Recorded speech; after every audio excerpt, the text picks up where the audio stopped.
Okay, welcome back to Discussions with Michael Ventura. We had a little break there, and today we're going to be talking about the Doors. So, yeah, go ahead, Michael. Start us out. Well, let's go way before John Densmore and I became friends. And back into the 60s when I discovered the Doors the way people on the East Coast, remember, I'm in New York City at the time, and a working stiff typesetting. And the way people on the coast, East Coast, discovered the Doors is from your AM radio. By that time, FM had come in too. But basically, there's the AM radio that's about the size of a shoebox, and it's on your refrigerator in your little kitchen in the Bronx. And suddenly, Light by Fire comes on. You hear it for the first time. You like peel all the stuff off of the legends and all of that stuff. And when I go back and listen to Light My Fire for the first time, it's electrifying. It's not like anybody else. A little bit like the Zombies in sound, but you're not really thinking about that when you're hearing this new delivery and this fullness of music. Now, the thing that I always want to emphasize about the Doors when people talk about the Doors is you had these three guys: drums, guitar, and whatchamacallit, the keyboard, the electric keyboard. And there weren't that many of those at that time in bands, electric keyboards. And these guys were such good musicians that they made that three-piece band sound like an eight-piece band with the fullness of the music. Because you can feel that wave of music come out, and then the vocal over it, and the great refrain of Light My Fire, Light My Fire, Light My Fire, which really was this kind of subconscious celebratory cry of that period, the mid to late 60s. Light my fire, light my fire. Which turned around into we're going to set a fire, we're going to set a fire. But that wasn't how it started. And it was a great song. And it came at you. And then they told you the name of the group. It was the Doors. And I wasn't well read in that direction at the time, so I didn't get that this was William James's The Doors of Perception, although that turned out to be very appropriate. And just the fullness of the music. And I keep liking it musically a long time after I stopped liking a lot of it conceptually. Because I don't know if it was the next song that came out, but the next Doors number that really struck me, and these are the two that really struck me: Light My Fire and Break On Through to the Other Side. Because that's what so many of us as individuals, not talking about any kind of movement, as individuals, break on through to the other side. And the other side of what? The other side of so-called normal life, which we were seeing in our parents and everything, and the general sense of that moment in history was that's not enough. That's not enough for us in America. I don't know any place else. But we don't want that normal life. It's got to be something more than just that normal life. Was there right or wrong? Was there a sense with young people that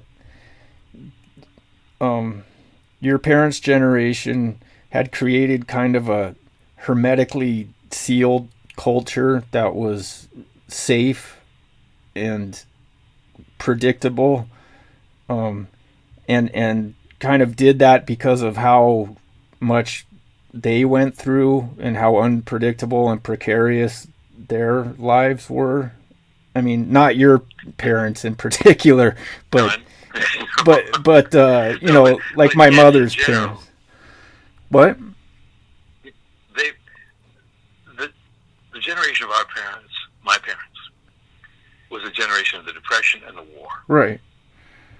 And why wouldn't they want a safe, secure life after that? Right. Right. You know, but we blame them for it. But let's put that away because we were young and rebellious. But why wouldn't they want a safe, secure life after that? Why wouldn't they want the suburbs? Yeah.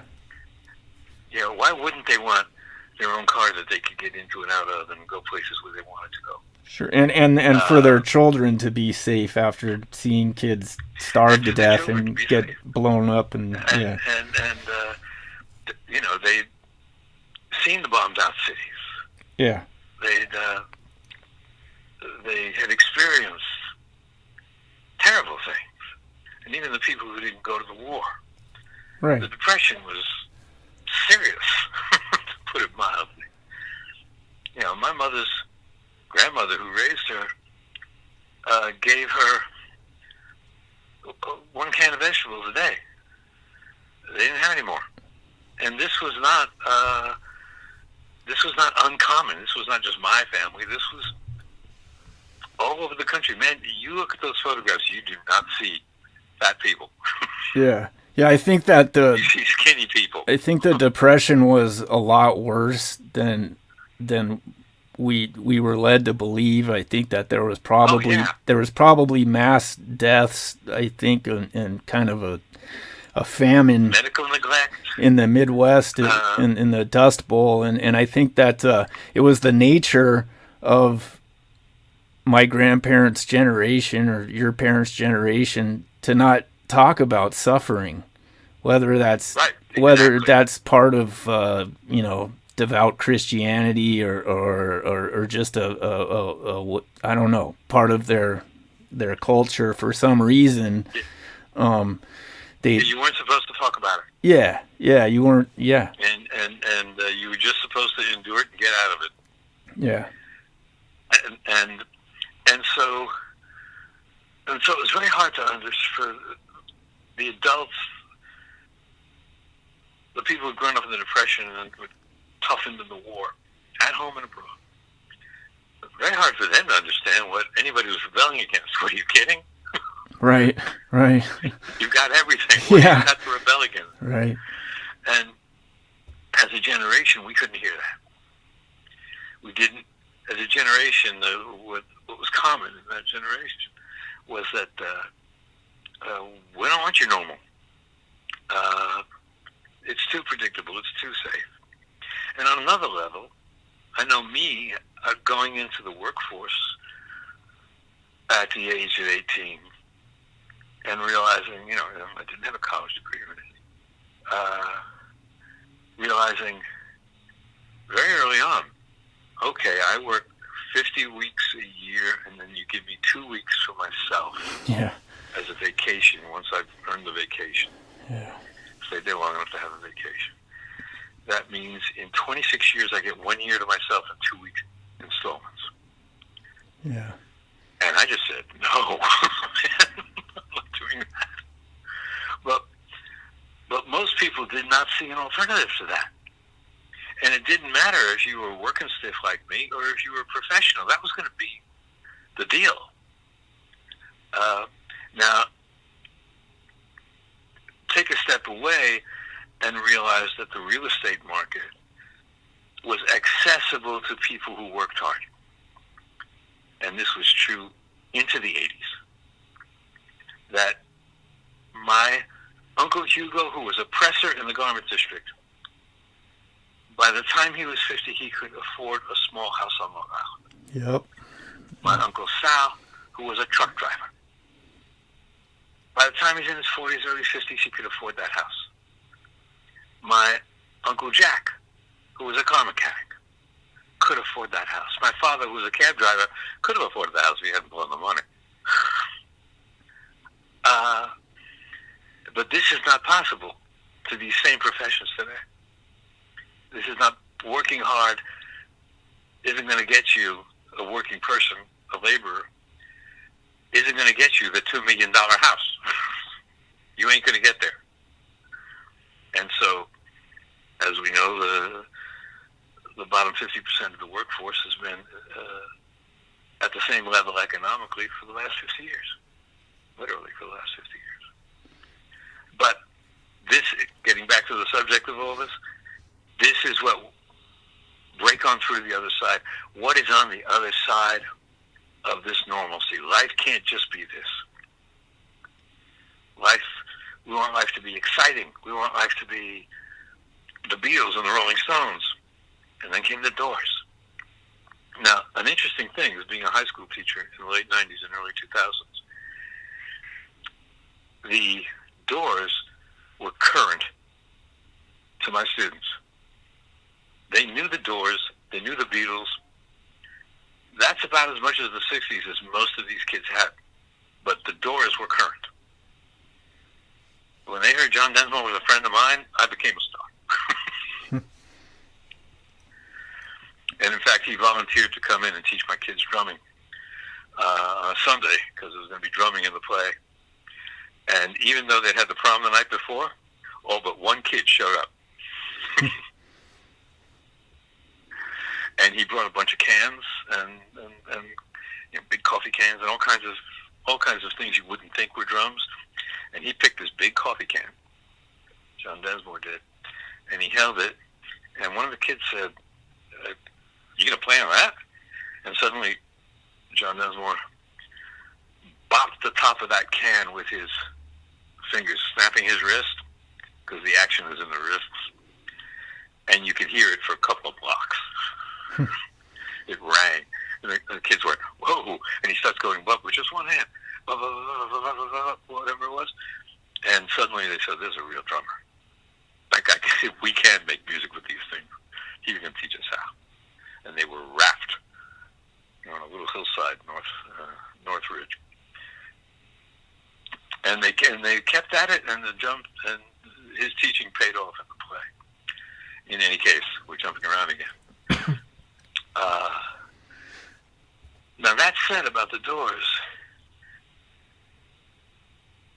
when I listen to the longer pieces, The End and one of those other ones that's long, and I hear Jim Morrison saying, "We want the world and we want it now." I'm thinking, and this was true of me then, because remember, I was a working student. I'm thinking, you've got hit records, you've got money, you've got all these women screaming for you. Don't you have the world? What world is it you're talking about that you want? And what do you want to do with it? And that's a legitimate question to ask of that period. Because we as a generation were pretty unspecific about what we wanted and what we were going to do with it. Can you talk a little bit about FM radio and how that came about and what it meant and how it was different from AM radio as far as content? Well, you got to go back to about 1964, 5, and most of the big cities had independent AM radio stations along with the FM. I mean the regular networks, CBS and ABC, which all started as radio networks. For us to remember, CBS Broadcasting Company, American Broadcasting Company, National Broadcasting Company. They were all first. They were radio stations. Excuse me, and they were the first cross-country hookups, so that you were getting it. They'd say, and it was all live, and they'd say live from the something or other ballroom in New York City, or live from the Rose Bowl ballroom in Los Angeles, and if you had a good set, you could get stuff from across the country. Then you had the independent AM stations, and Wolfman Jack was on AM. He wasn't an FM guy. He was on AM. Yeah. You had AM stations out of Chicago playing Muddy Waters and Little Walter and all those cats. So AM wasn't so formula, but the major top 10, top 20 stuff, it was very commercial. Like people like Wolfman Jack, they played like 11 o'clock at night till 3 in the morning, kind of thing. Where there was a cat, I wish I could remember his name, and I don't think I ever knew his name actually.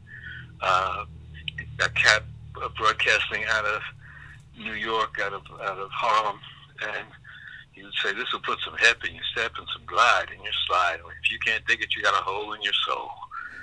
And it was exciting, but you had to stay up late. FM, when it started with the songs that AM wasn't going to play. AM wasn't going to play Bob Dylan's Hard Rain Gonna Fall. AM wasn't going to play a tune like Gimme Shelter. Were AM wasn't going to play that kind of music. You were going to get much more thoughtful music. They weren't going to play folk music. You were going to get much more thoughtful music for a time. Were car radios set up for? Were car radios set up for? Were car radios set up for FM? And I mean, I know that they had like little transistor radios that only got AM radio, right? Well, most radios only got AM radio. Yeah, that's what I mean. Like once FM started to be bigger, then it went AM, FM all over the place. But at first, FM was a special thing. A lot of radios just didn't come with it. Yeah, you had to have an actual stereo to have FM. Exactly. Right. Okay. Our transistor radio on the refrigerator did not have FM. Yeah. I first heard FM at work because we were recording off FM stations in the job I did, and by the end of the '60s, though, FM was on most manufactured radios. Most manufacturers put FM in by then. Early '70s tops, because you probably always had FM on your radio, right? No, I had little transistors that were only AM, even up till then. Yeah, but yeah. But suddenly you could hear a more thoughtful kind of quote unquote popular music, rock and roll, whatever you want to call it, on AM, on FM.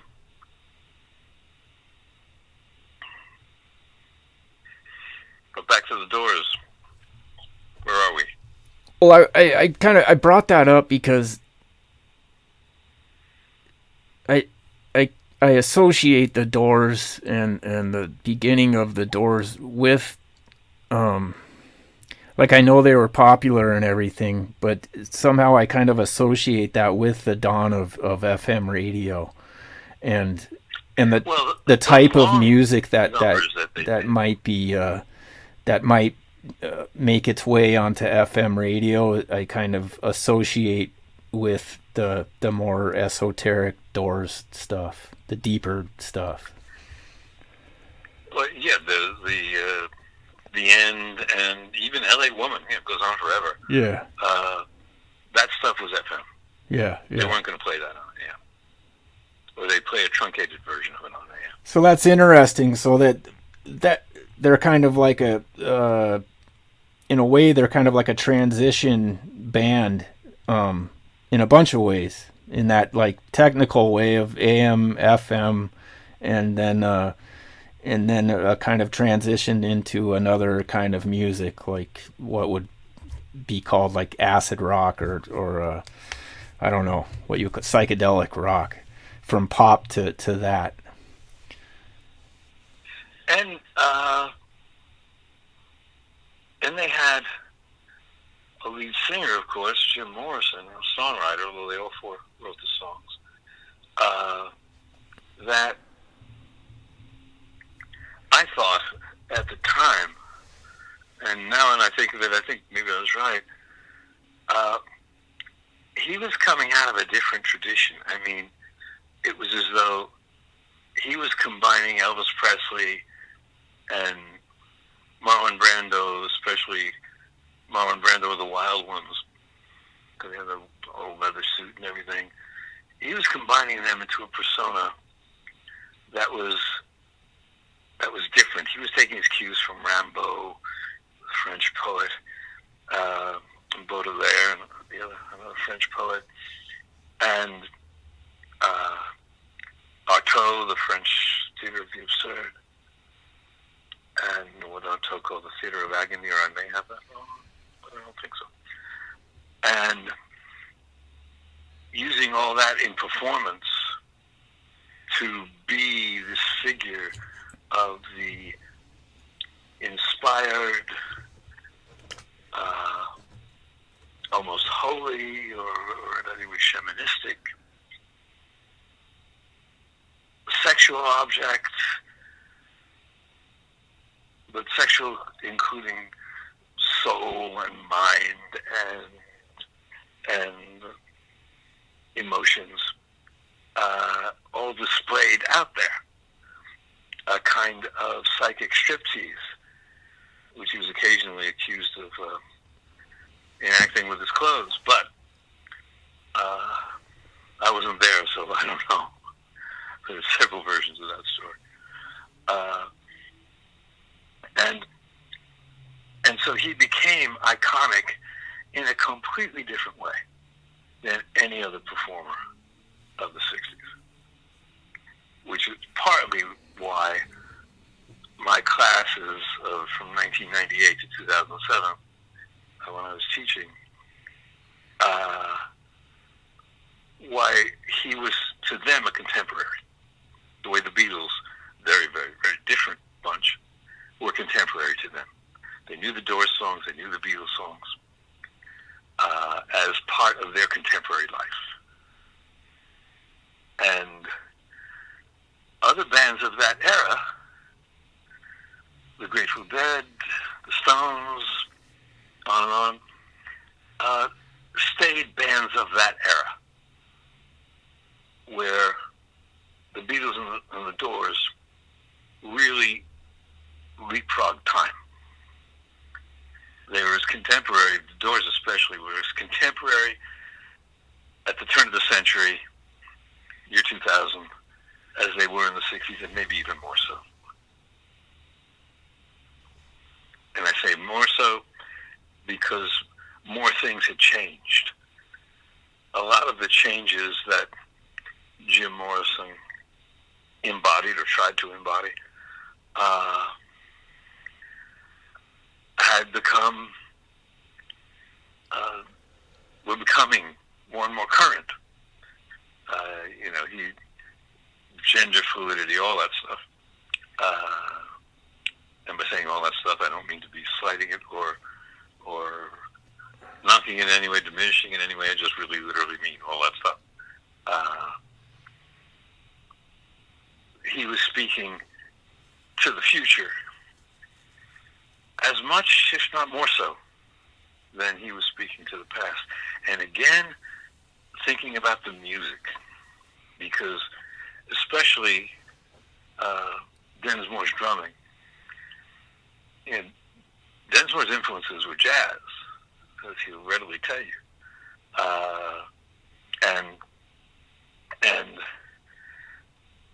He told me one time that he and Manzarek, when they first got together, they were playing jazz. That's what they got together to do.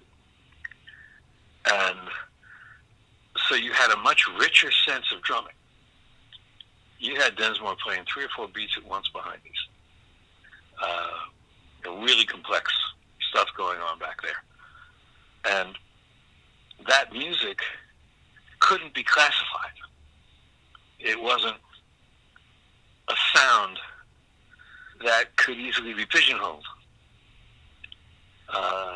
It wasn't soul, and it wasn't funk, and it wasn't those kind of easy rolling rhythms of a band like the Dead. It wasn't that almost music hall kind of rhythm, the Beatles, who are tough to dance to. The Beatles are not a dance band, but they swing. They're not dance. You were at a dance in the '60s. They put a Beatles record on. It was hard to dance to.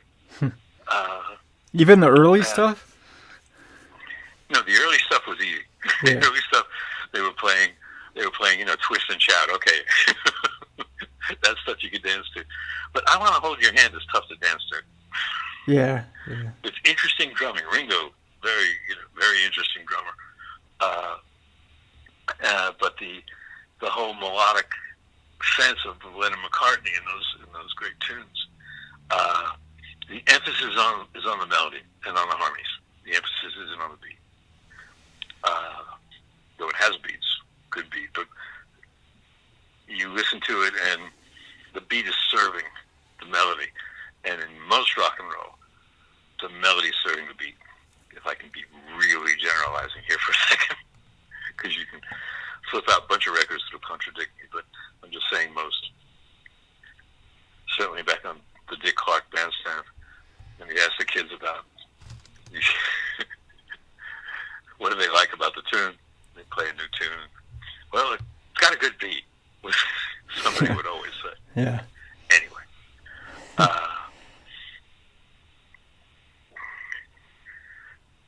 What interests me about Jim Morrison, what's always interested me, is his relationship with his father, and how, on the face of it, you would look at these two people and you would say, oh, like, he's rebelling against his military father, and his father is this really heavy, very high up in the hierarchy admiral in the Navy, right? And but when you and you would think, oh, he's rebelling against this very strictured life he must have grown up in. But when you look at pictures of him and his father, there's these series of pictures of him visiting the ship with his father, and you don't get a sense of him having any enmity towards his father, and that that kind of military discipline and that upbringing. I don't think that Jim Morrison would have been who he was or been able to do what he did if that wasn't there, if that starch wasn't there, because so much of what he is just on the edge of being a total knockdown, drag out bum. You know what I mean? And then I've read interviews with his father where he talks about him, and they did have a good relationship between him and his father, and I've just always found that interesting, that military influence and that sense of discipline that he must have had to what's the right word, to corral himself and all these different artistic directions that he was going in. Does that make sense? Yes, it does. Also, I think that it's very, very hard, I think, to look at an artist and say, well, it's because of his father. I mean, it's easy. Right. It's good to look at an artist and say, well, it's because of his father, and he's rebelling against his father. There are a lot of people rebelling against their fathers at any given time. Yeah. In the history of the 20th century and the 21st, and they don't all become Jim Morrison. Mozart had a hell of a relationship with his father too. Like a lot of other people of his day, they didn't all become Mozart. Well, I mean, just on the face of it, it's weird that the son of like a super high ranking admiral becomes Jim Morrison, right? So Mm-hmm. I'm just looking at it from that direction. You know what I mean? Yep. Well,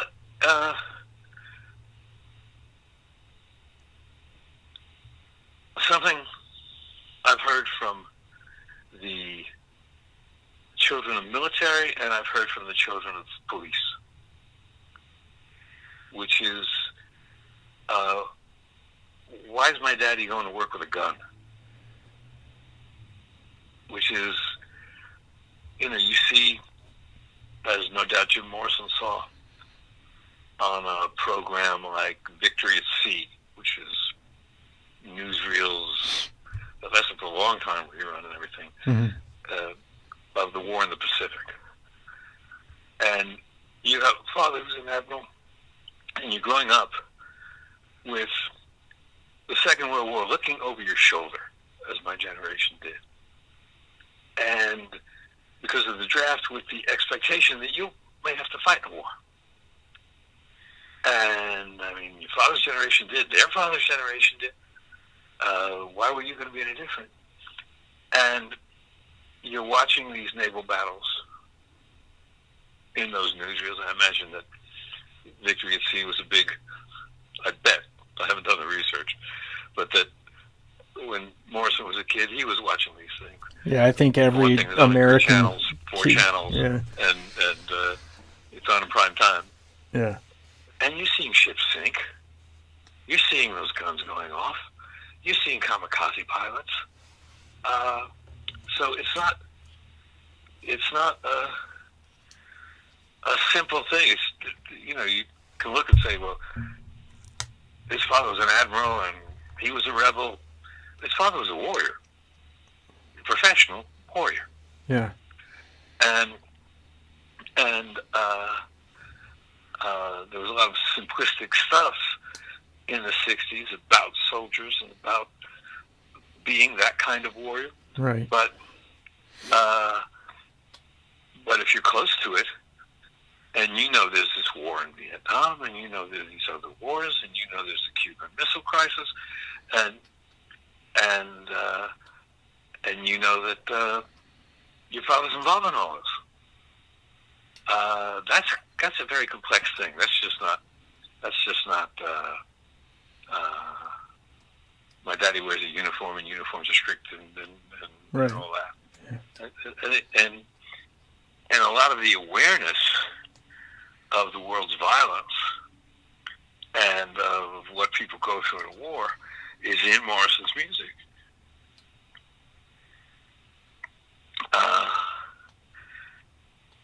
And you've got Vietnam cooking up and getting harder and harder, and everybody is going, there's a light at the end of the tunnel, and the light never quite comes on. And so that was a complex relationship, and it bore a complex music.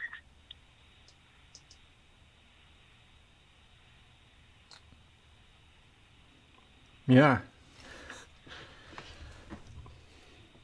So how? I think it, what? Yeah. Go ahead. But I think it's good that you brought it up.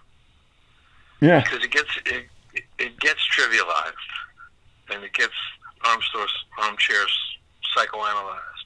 Yeah. And the subtleties just aren't part of the analysis, and that's just plain wrong. Yeah. So how big of a deal were the Doors then? Like relative to, say, the Beatles, like in the first year after Light My Fire comes out?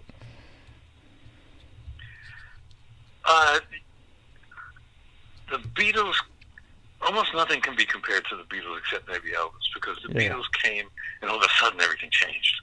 Yeah. Just like when Elvis hit and all of a sudden everything changed. And they were both worldwide phenomena too. Yeah. But the Doors were huge. They were huge.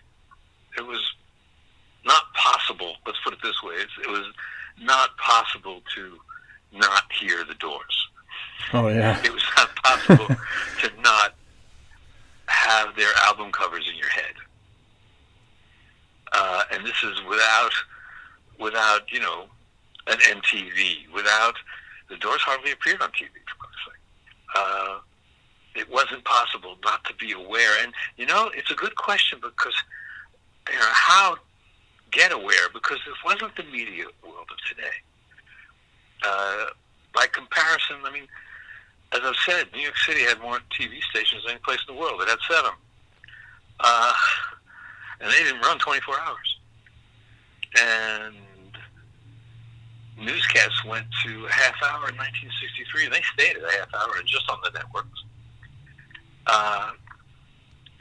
The 3 major networks with local news for local places. So it's interesting that the Doors became as big as they did because there wasn't the means, and it was after the Beatles, so nobody was going to get the kind of headline send-off that the Beatles got. And yet, their music was very, very penetrating, and you were definitely aware of them. And I think that they're one of the first bands that really started utilizing a bunch of different engineering techniques. I think Paul Rothschild was the producer on at least that first record, I think.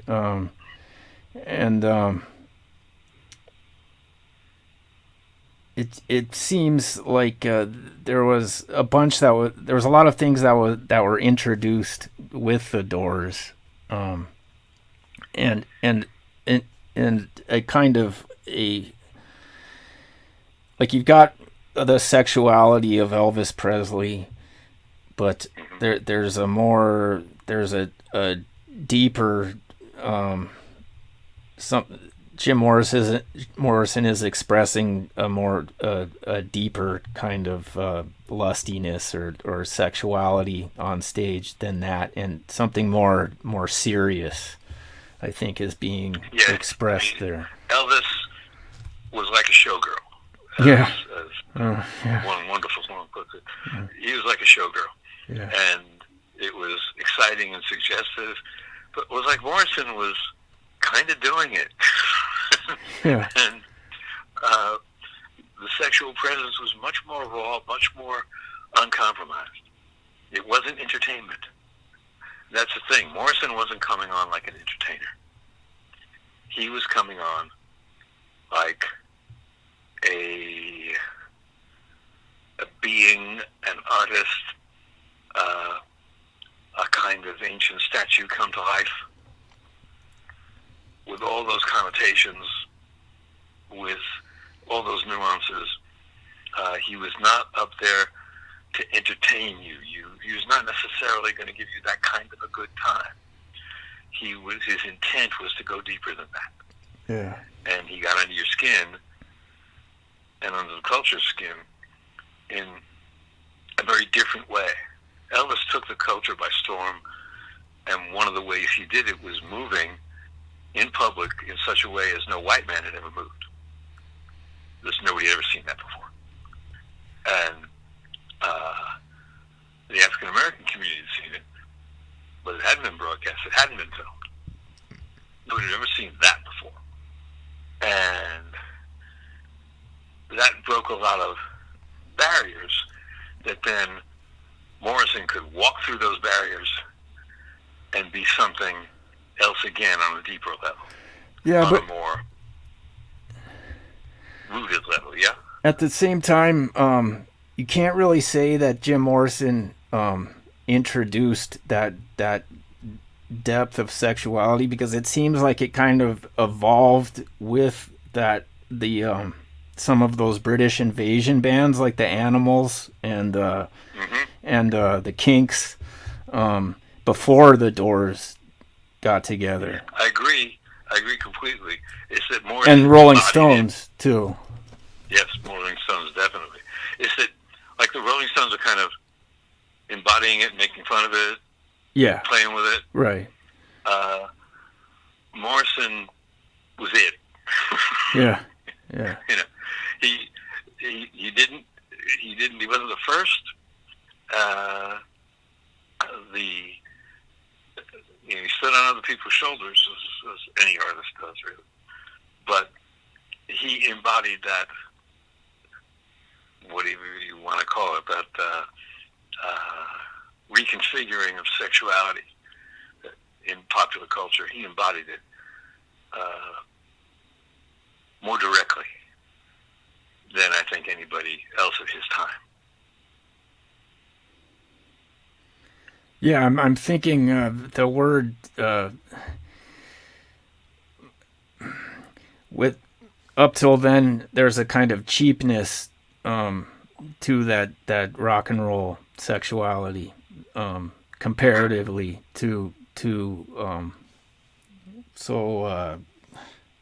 maybe I'm comparing fucking to making love or something, or or you know, there wasn't that depth, you know, and yeah, that's all Jim for sure, and he had a very polished image that Yes. he developed himself that seemed rooted in himself and was not given to him by his handlers.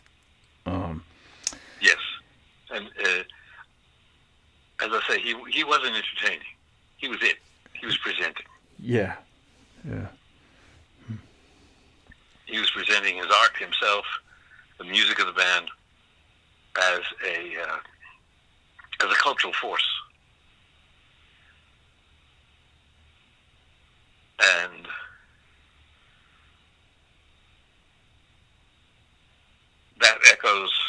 that's echoed right down the decades. I mean, you think about it, 60 years ago, damn near. That's echoed right down the decades to now, and we're still talking about it. Yeah, but it definitely cheapened. You get a bunch of cut rate Jim Morrisons, and oh God, they're a dime a dozen. Yeah, and they came quick too.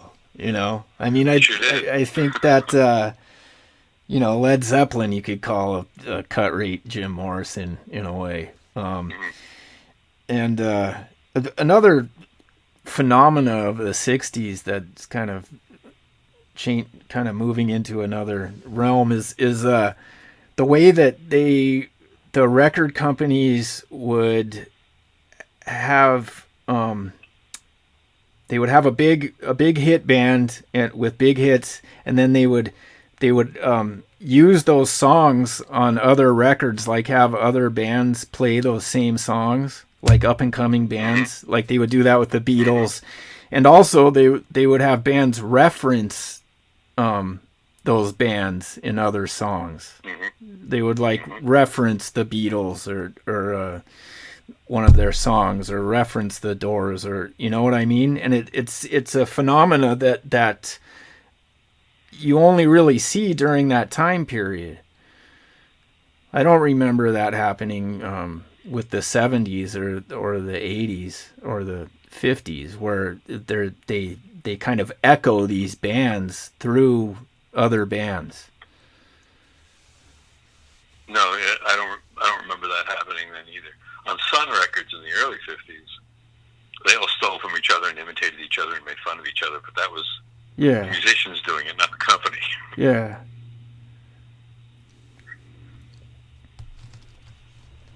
But it seems like a I don't know, a strange, I don't know if it was a marketing ploy or a way to promote the band by doing that, or I don't know.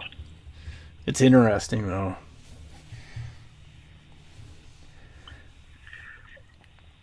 While we're at it, let me plug some of John Densmore's books. Sure. Because he, you know, his book Riders on the Storm. Yeah, that was a good book. On the Storm. Yeah. My Life with Jim Morrison and the Doors. It is a good book. He wrote it himself, and there you get what it felt like from the inside. that the very, very intense life they were living, so intense that they kind of broke apart. But they did what they came to do, for sure. I think Riders on the Storm, I don't think there's a better book by a rock and roller about what that felt like. And his second book was The Doors Unhinged, Jim Morrison's Legacy Goes on Trial. And I don't know if you followed that. No. But oh, is this the thing with Manzarek and yeah. Okay. The Doors had an agreement that they all four, or all three after Morrison died, had to agree on the marketing. Yeah. They got equal shares of whatever happened. Right. And they had to agree on that. And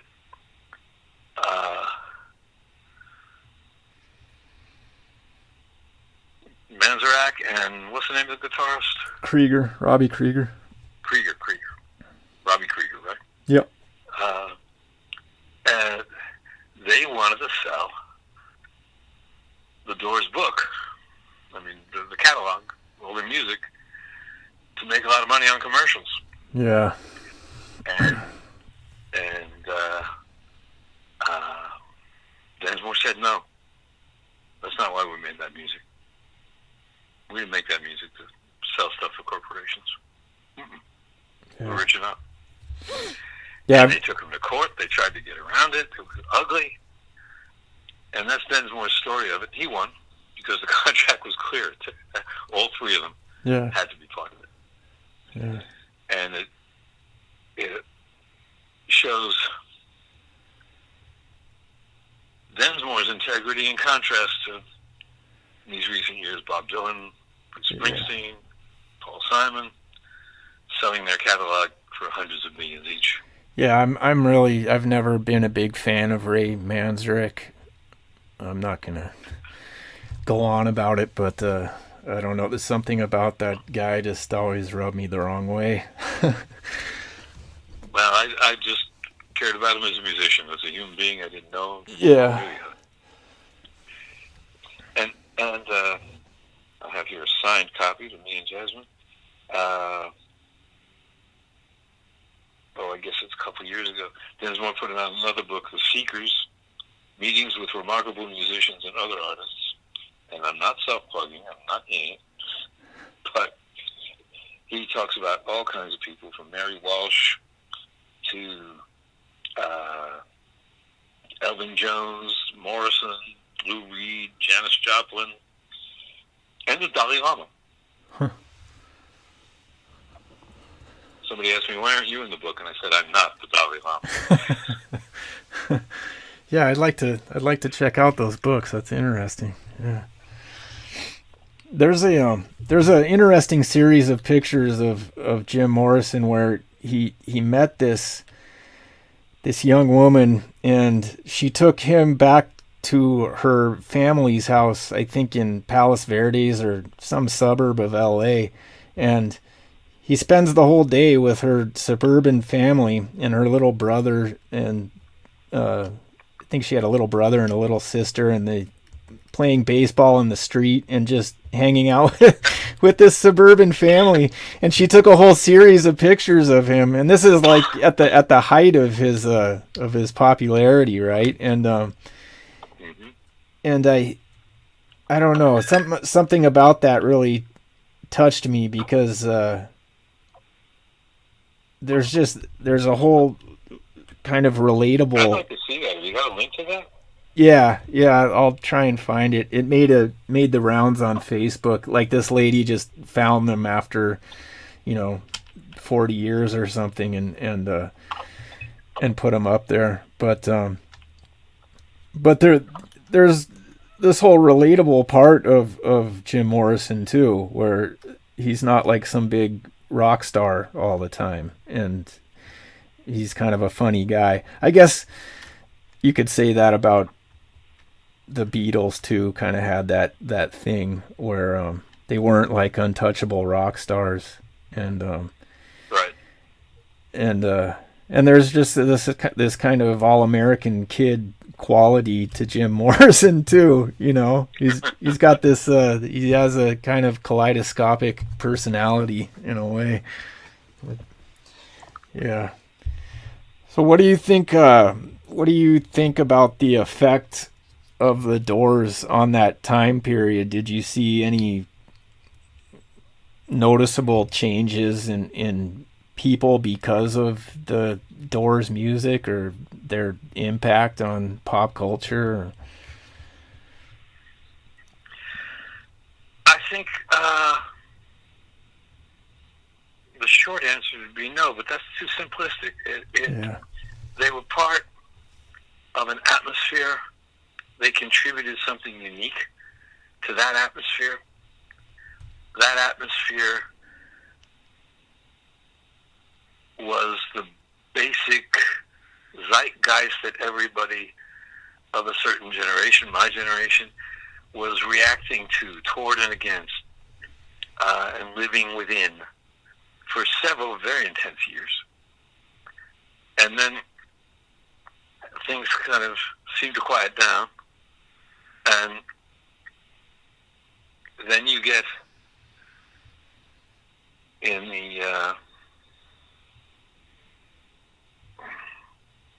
when did Apocalypse Now come out? 78. Yeah, something like that. Yeah. And you get the Doors in that, and connecting that with this public but composed memory of Vietnam, this fantasy really of Vietnam. I don't mean fantasy in a negative way, I just mean coming straight out of the psyche of its creators. And it kind of nails the Doors to one thing, one moment, one spectrum of moments at the end of the 60s and the early 70s. And yet, I think,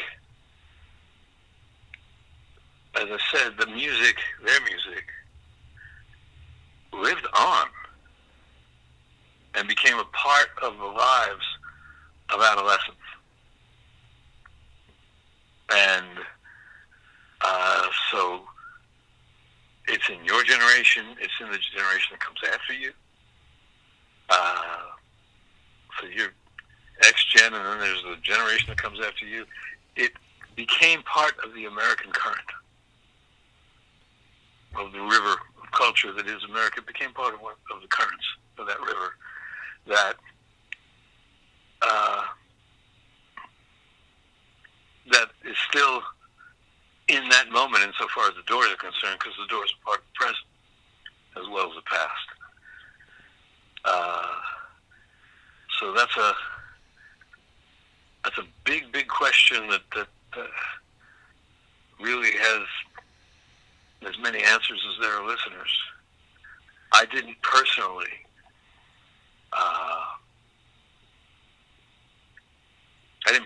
react to the Doors in a personal way, and the people I ran with in the late 60s, early 70s, it wasn't a big part of our music world.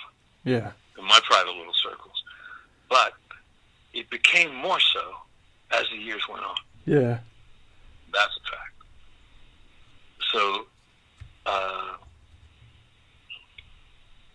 the presence, musical presence, and the presence, the content of the Doors did become, well, I'm thinking a little bit of Lou Reed here too, did become part of what the culture was all about as the culture moved from one decade to another. And by the culture, I really mean the artistic culture of this country and the people to whom that's important.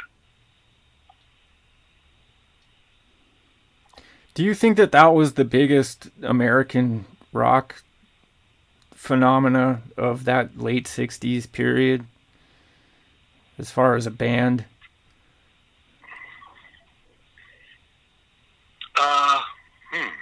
That's a really interesting question.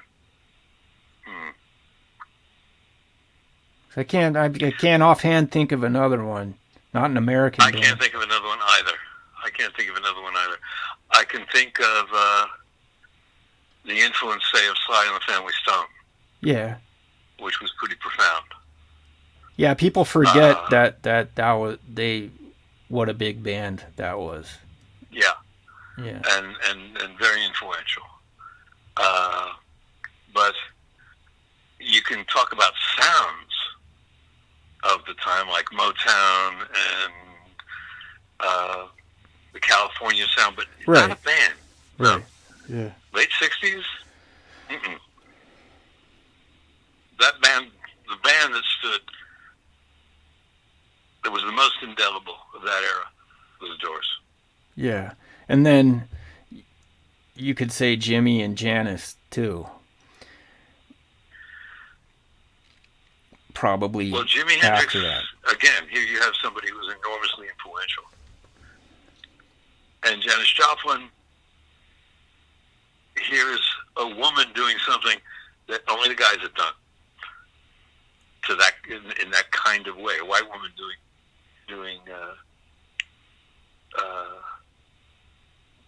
out-funking the guys. You know, not only out-funking them, but leaving them in the dust, as far as singing went. And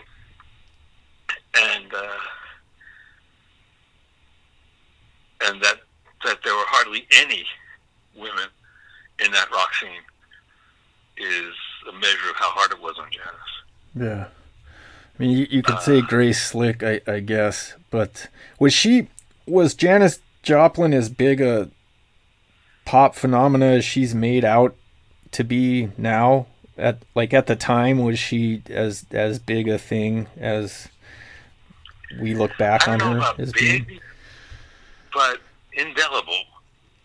Yeah. I mean, I remember my friend David Duke Rosenthal, coming up to my apartment in the Bronx and saying, "Listen to this." And he put on Big Brother and the Holding Company. And we went, wow, who is that? Now, she was much bigger on the coast, the West Coast, because of the Monterey Pop Festival. Yeah. And singing in clubs in San Francisco. And then she leaves Big Brother.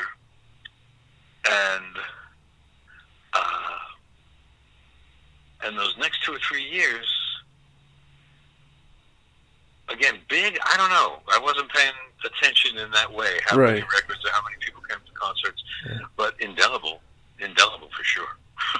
I guess what I mean is as far as people taking on the persona of that person, like you remember when we went to you saw what? Yeah, go on. You remember when we went and saw Bruce Springsteen, and it was the Born in the U.S.A. tour at the Coliseum, and there's all these like CPAs walking around dressed like Bruce Springsteen with like red bandanas on and stuff like that, you know. And there must have been guys that, you know, took on the persona of Jim Morrison, right? And then sure. Yeah. In the hippie days, you saw a lot of Janis Joplin. Right. I was at Woodstock. You saw a lot of Janis Joplin. Yeah. I don't know if that's a good thing, you know? I mean, and thinking about how, at least, I mean, I was a really weird kid, so the people that I looked up to was Jim Morrison and Jimi Hendrix. And here's these guys that are openly doing drugs, and then they die, you know? And it's like, how good is that for, I mean, it was more of the generation before me, and I was just a weird kid that was into that kind of music, but, you know, how it doesn't seem like a really good effect on the youth of America to have these guys be role models for youth, right? I don't know how seriously they were taken as role models, but well, I mean, I can tell you that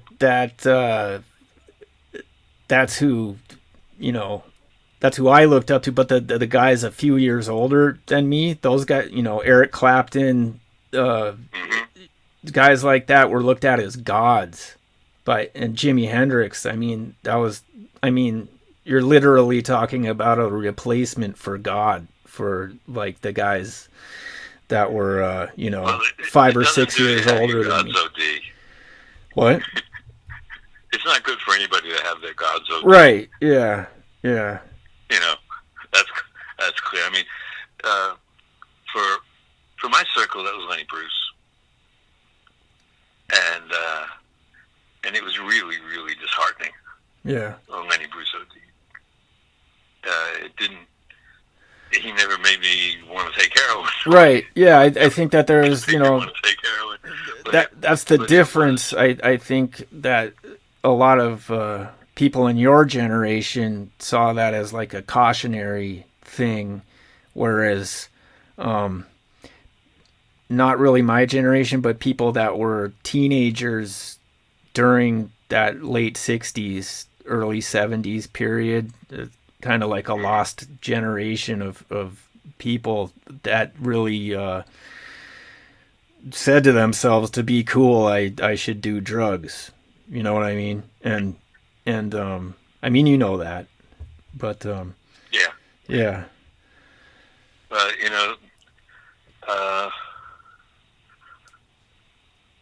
I guess that's dumb in any generation. Yeah. In the 20s and 30s, to be cool, you had to drink. Yeah. And that went through the 50s. To be cool, you had to drink. Sinatra, to be cool, you had to drink. Yeah. And, I drink. It's not a way to be cool. It is a way to be drunk. It's not a way to be cool. Yeah. Yeah. So I guess what I'm trying to get at is I guess it's kind of talking about, whether a question of whether did Jim Morrison have a more negative or positive effect on the culture, but should we even look at it like that at all? I think, if we're being honest, he had both. Yeah. And I don't think it's a cop-out. I think it's just honest. Yeah, yeah. If he was leading you down the path of getting high mysticism, then you were in trouble. If he was leading you into the music of the Doors if it led you towards self-discovery and toward a sense of adventure, that's what it was ostensibly there for. Yeah. If that adventure included drugs, you better be careful. If you weren't careful, then you were in trouble again. But the sense that there's another side to break on through too is the main, I think, the primary after effect or cultural contribution of the Doors, not just with that song, but with their body of work. Yeah, break on through to the other side. There is another side. There is another way to be alive. And that's not necessarily destructive. That can also be very positive. Right. I think that the way that I partly interpret that is a refutation of materialistic culture, which is kind of ironic in the way that they turned into kind of a marketing phenomena in a way. But they didn't too. I mean, you couldn't really market the Doors in a plastic way. That you're not making you're not making action figures of Jim Morrison. Keeping the music out of commercials. Right. As far as I know, they didn't have Doors lunch boxes, but they might have. I wouldn't be surprised if they did. I want one for sure. If your mother started, giving you Doors, the other mothers kind of look funny. It's more like a Doors stash box, not a Yeah, Or it's really lunch. well, I saw an old movie recently that, and where it moved me more than ever. I hadn't seen it in a long time. The Misfits, written by Arthur Miller and directed by John Huston, with three of the best of their day: Marilyn Monroe, Montgomery Clift, and Clark Gable. And after it's all come down, I mean, they were rounding up these wild horses, and they're going to sell them to a glue factory, and Marilyn Monroe is so mortified by it, her character, that she shows them how wrong it is. Just by her mortification, she shows them how wrong it is. And Clark Gable is a kind of beat-up old cowboy. And he says, in this tired way, he says at the end, not the last line of the picture, but the last line of that big dramatic climax, I guess I gotta find another way to be alive. And that's an enormous sentence. And that's something that movie came out in 1961, I think. That's something that, even 60, that's something that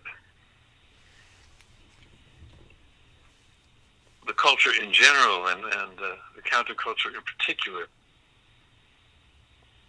was getting at, and is still getting at. The sense that we've got to find another way to be alive. And that's what you break on through to the other side. That was the other side, looking for another way to be alive. That didn't necessarily reject everything. That's not a rejection.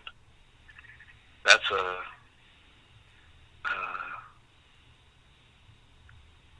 that's what it says, another way. And the Doors are part of that cultural impulse. I didn't want to call it a movement, because I don't think it was. But that cultural impulse, that impulse within the culture, in the artistic part of the culture, to find other ways to be alive.